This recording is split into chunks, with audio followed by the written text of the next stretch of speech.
Hello, everybody, and welcome back to the Pulse Social podcast. My name is Ed Foxley, and I am a trainee sports marketing officer here at Pulse. And I am joined with George Clifford of Sported. How are you?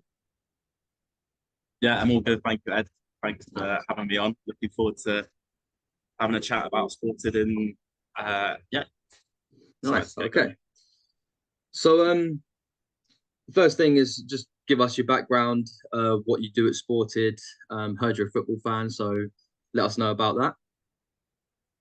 Yeah, sure. Start with the easy bit of that question, the football. So I'm quite a big Chelsea fan.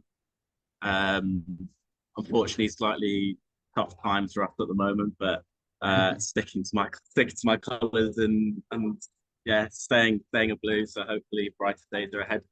Um, And yeah, I work at Sported as the London support officer. So I basically started this role back in September, and this was off the back of did a master's degree in sport and exercise psychology up in Newcastle, um, and I did like a year of traveling after that. I went to Australia for a year just to kind of Nice. figure things out for a little bit, take a break from studies, um, and it really helped actually because I kind of did a complete change in terms of like what I wanted to do. I thought I wanted to go down the sports psychology route, um, which basically entails like a lot of training and quite a lengthy process. And Yeah. my heart was kind of set on that for a bit, but didn't like quite feel right to like the right time to go down that route. So um, I was just looking for anything within sport. Uh, wasn't sure what that was going to be.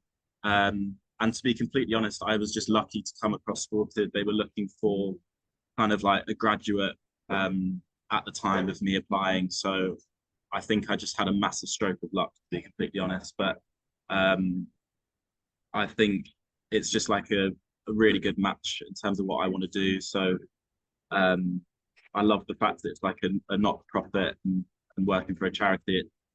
It made me realize that I think it's something that I maybe want to explore doing for like quite a few years and Yeah. just really learning about like the community sport based and stuff that's going on in London.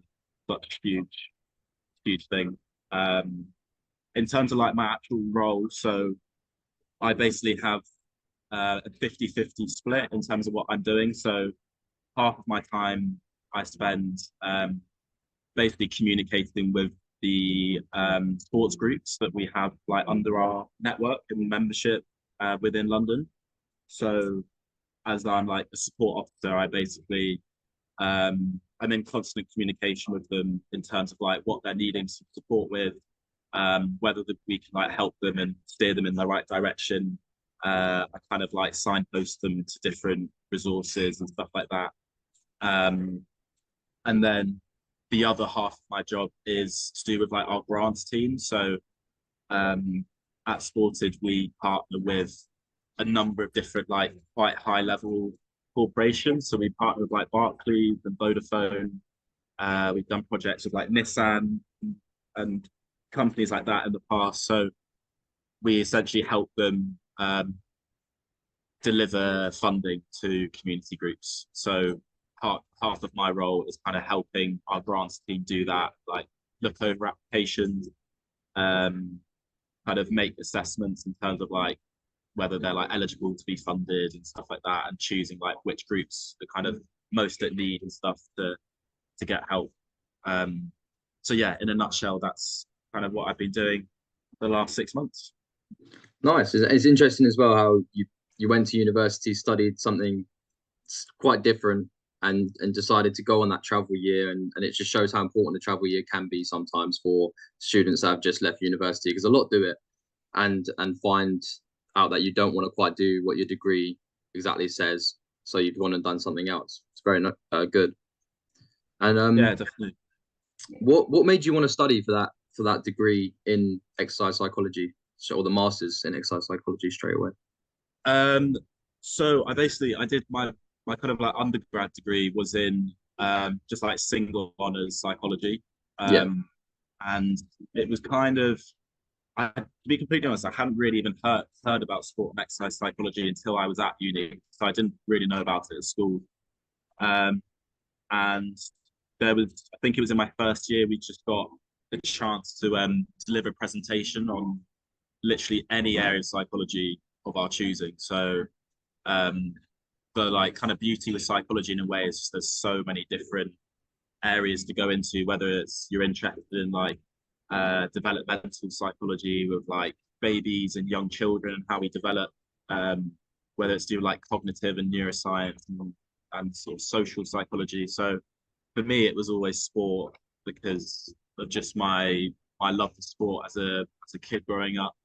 I still play a lot of it to this day, and also just realizing how kind of important it is for me. So um, I got the chance to do a presentation in sports psychology, and literally like it sounds kind of cliche, but ever since delivering that presentation, it kind of made me just really like research the area and just like find out what there is about it. Found out like who are the kind of key people that are working in that space at the moment. So that's why like LinkedIn stuff like that's really helpful. Yeah. Um, and yeah, I got to do my undergrad dissertation in that kind of area as well. We had a lot of freedom. Um, so I looked at kind of the effect of like long-term injuries on footballers. And these were like student athletes. So it was like players that played first team at uni and how they kind of balance their academics and their sport. Um, and yeah, I really enjoyed it. I did a few modules, sports psychology, and I was quite lucky that the master's degree had literally just opened up for the first year of applicants. So I was the first like kind of cohort to actually study that degree at Newcastle. So yeah, the timings worked out really well, and yeah, I don't even though I'm working in a like obviously slightly different area and like industry, I think I don't regret it at all. It was a really interesting course, and um, something like I learned a lot from, and I kind of take a lot of those skills actually like into my job at the moment, just in terms of like the power of sport on particularly like our mental health and well-being, and it makes me kind of have another appreciation for that, like working with our groups in London, in terms of like community sport and how impactful it is, stuff like that. So you mentioned participating in sport. Do you think participating in sport is important, and what benefits do you expect from sport? That can be social benefits, or like benefits that translate into work, like you mentioned there. Yeah, I mean, sport for me has always just been absolutely massive, just in terms of um, when I just look back being a kid, my happiest memories of always playing football, playing tennis, playing whatever. Like a lot of kids, I think, and it's obviously quite a universal thing for those that do get involved with sport at a young age. We just realise how important it is and how much impact it has on our lives.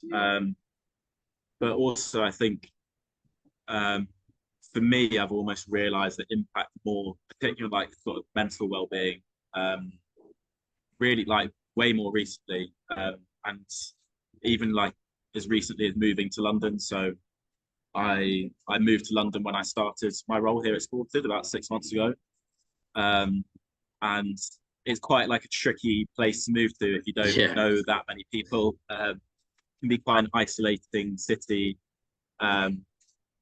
Even though you're surrounded by people constantly, it's an isolating city if you're not that busy and doing stuff. So for me, just like carrying on with my sport. So I run quite a lot. I have a gym membership.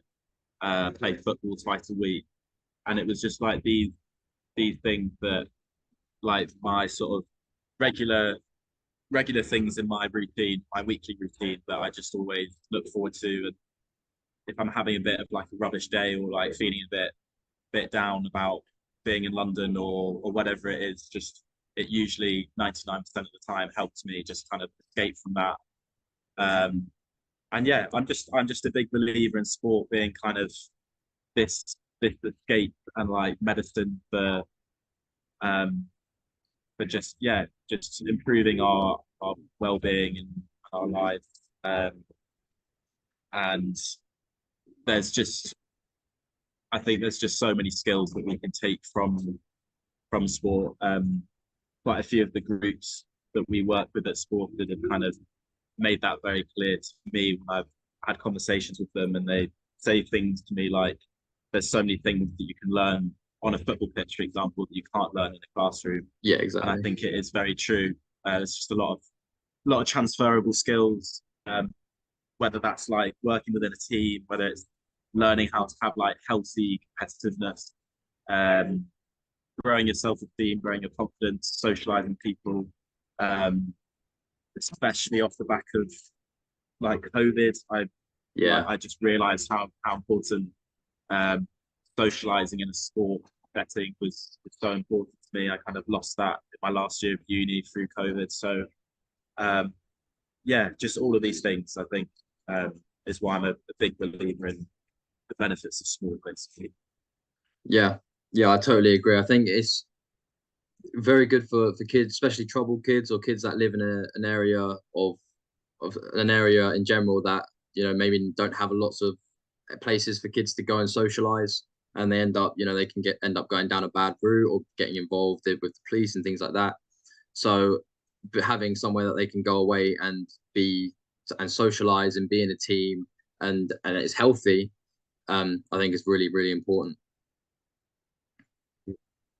So do you with Sported you have your big focus on inclusivity and accessibility to people or to young people. So how important do you think Mm. inclusivity is within sport? And do you think the sporting industry is improving with inclusivity as a whole? Or do you think it's sort of not improving? What do you think? Um, in terms of like understanding the sort of industry in being more inclusive, I think I'll have to kind of hold my hands up and be honest in the sense that I don't have the amount of experience to kind of within working like within community sport to sort of give a very detailed and like um like rounded answer, to be completely honest. But Yeah. what I do know is that there's a lot of organizations out there that are doing really amazing work in terms of promoting inclusivity. And I do genuinely believe that Sported is one of the front runners of those organizations because it's one of our kind of key values, and our whole mission as a charity is essentially trying to benefit those young people that are from underserved, underprivileged communities, um, and making sure that sport is accessible for all people, whether um, that's male, female, whether that's to do with your ethnicity, race, sexual orientation, being able-bodied, disabled. We believe in like the power of sport for absolutely everyone, like regardless of those different sort of criterias on society. Um, and yeah, I mean, I feel like I've recognized um, my own kind of privilege sort of in the last few months with working with community groups because I'm male, I'm white, I'm straight, I'm Yeah. able-bodied. I haven't had to sort of fight in any kind of way to like Yeah. be able to be included within sport and get involved in like physical activity. So it's really made me like be self-reflective in myself in terms of there's a lot of people out there that would love to get involved in sport, but maybe they can't for whatever reason. Yeah. So, it's crucial that regardless of all those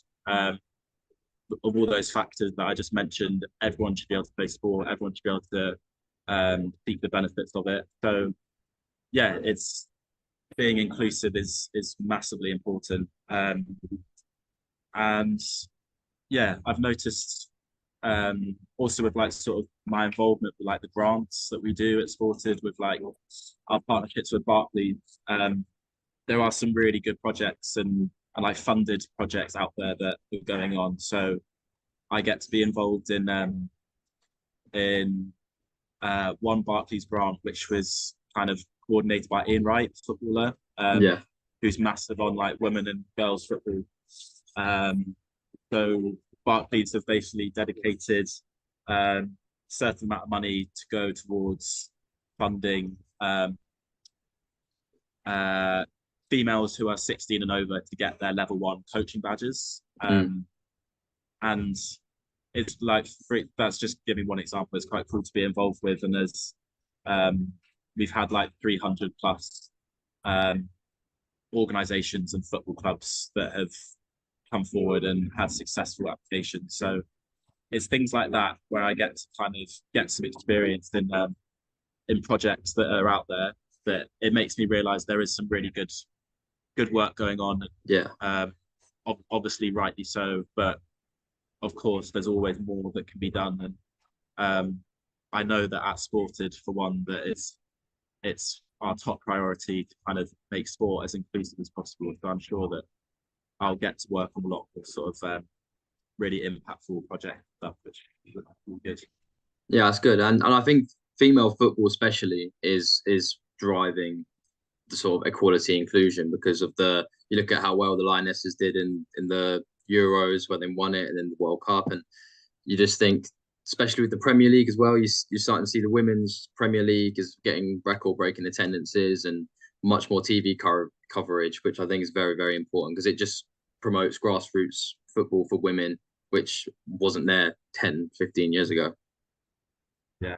I mean, I saw a stat this week, actually, that the Arsenal women's WSL team, their average attendance is actually higher than like 10 of the men's Premier League teams, which is incredible. Pretty cool to think about how how the game's grown, which is amazing.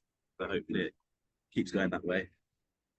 And also within sport, you get a lot of sort of mental health.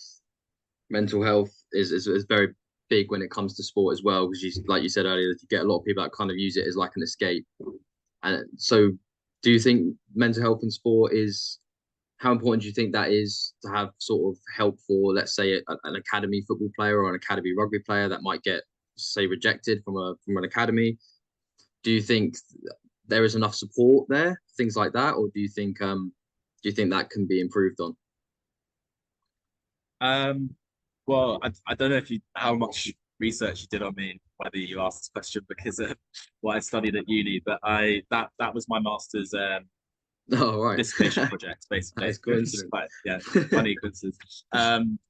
So yes, I could give you a very long answer, though I won't bore you too much, but essentially, I think the game I can only really answer for like academy football.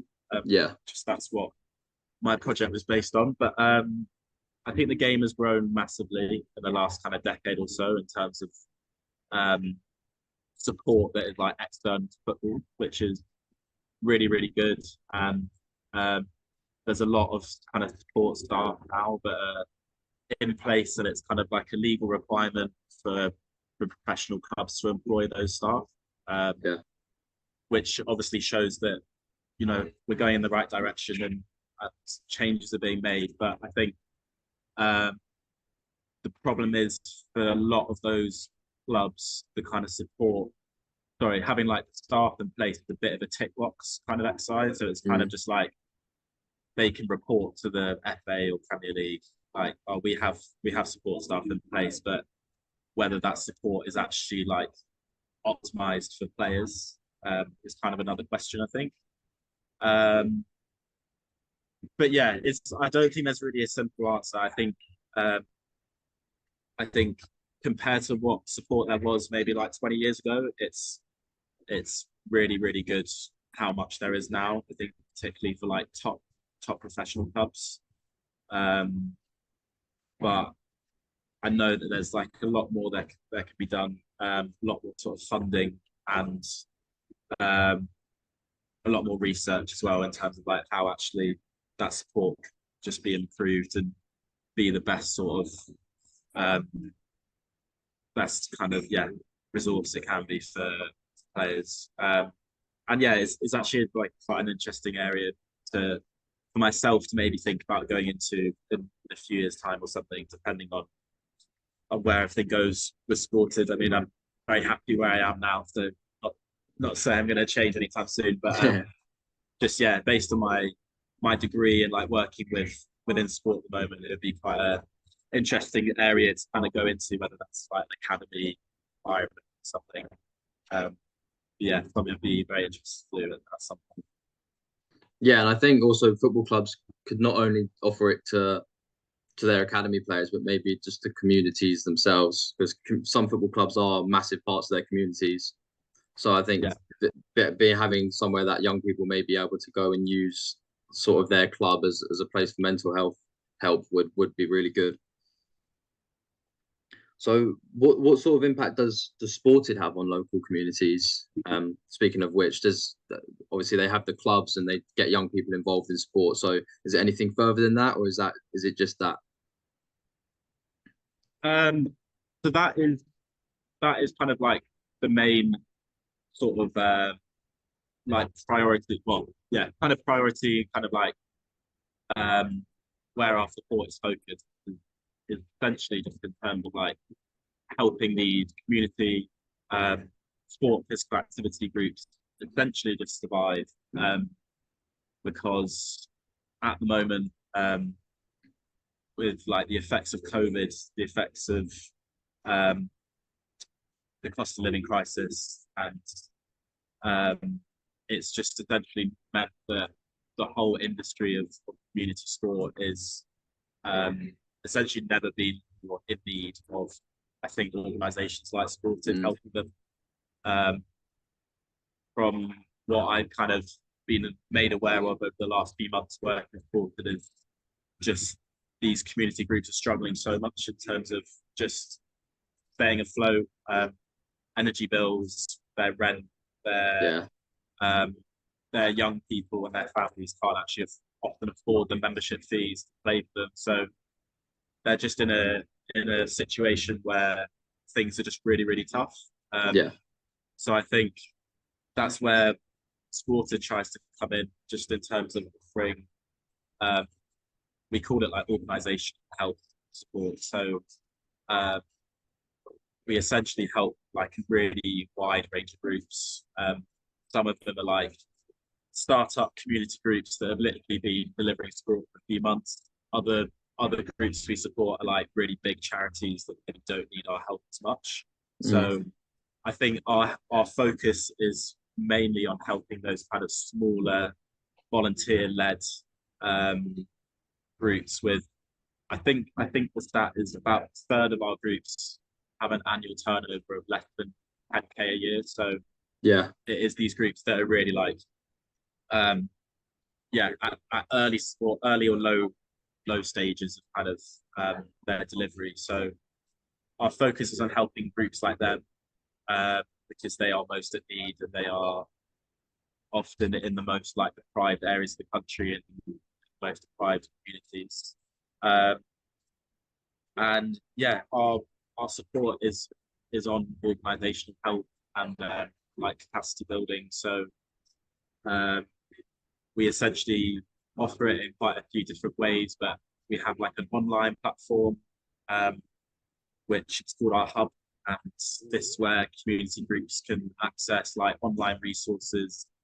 And essentially, it's, just like a stockpile of all the resources we've developed over the years, whether that's like recorded webinars and workshops or like information blogs, might be like policy, like templates, so like helping groups create like safeguarding policies and that kind of thing.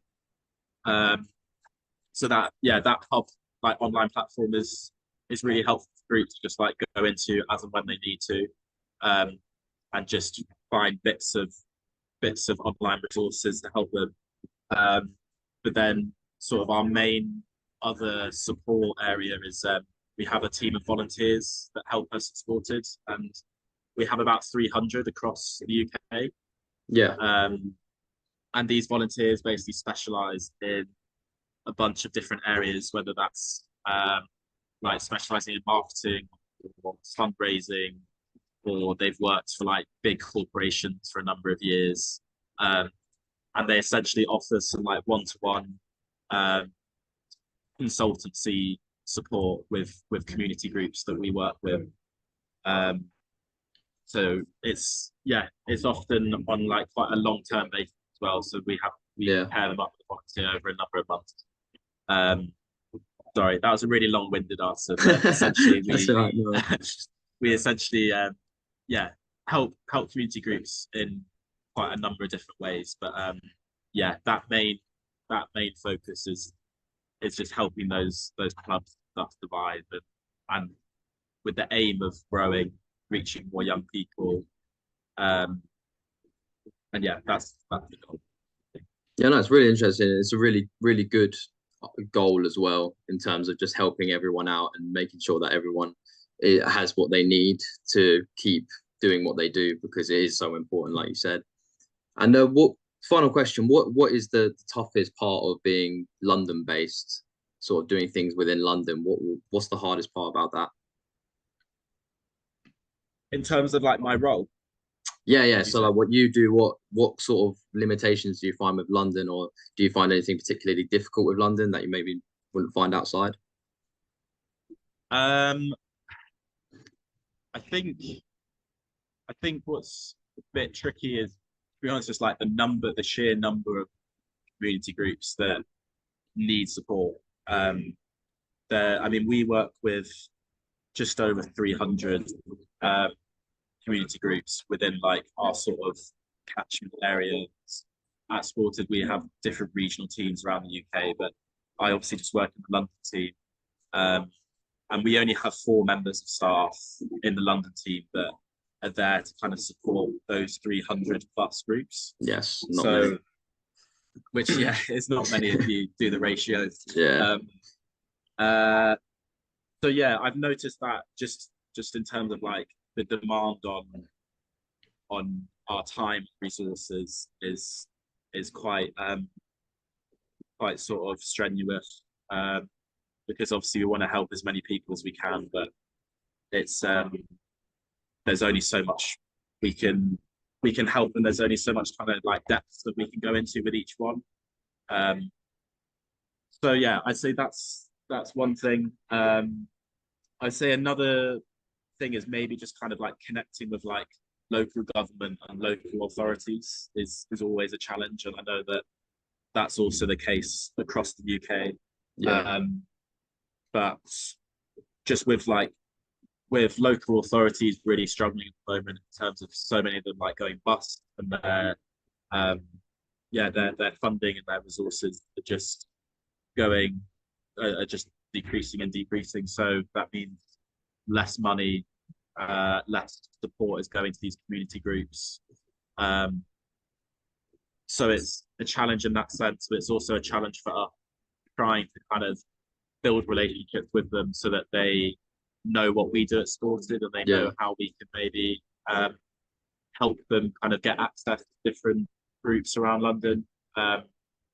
So it's something that as a charity we're trying to work a lot more on, just kind of trying to build those relationships, trying to create partnerships with a wide like network of organizations, with local government, and create these like little local networks to help groups. I'd say those are kind of the key areas that I think I've noticed being in London, so can be a bit challenging. London always poses a challenge for a lot of companies, which is just why I asked that question, because I know that it's so unique being here than it is to anywhere else. So that's everything. Thank you so much for taking the time out of your day to talk to us. It's been really good to speak to you. So thank you for listening to this Pulse Social podcast, and we will see you on the next one.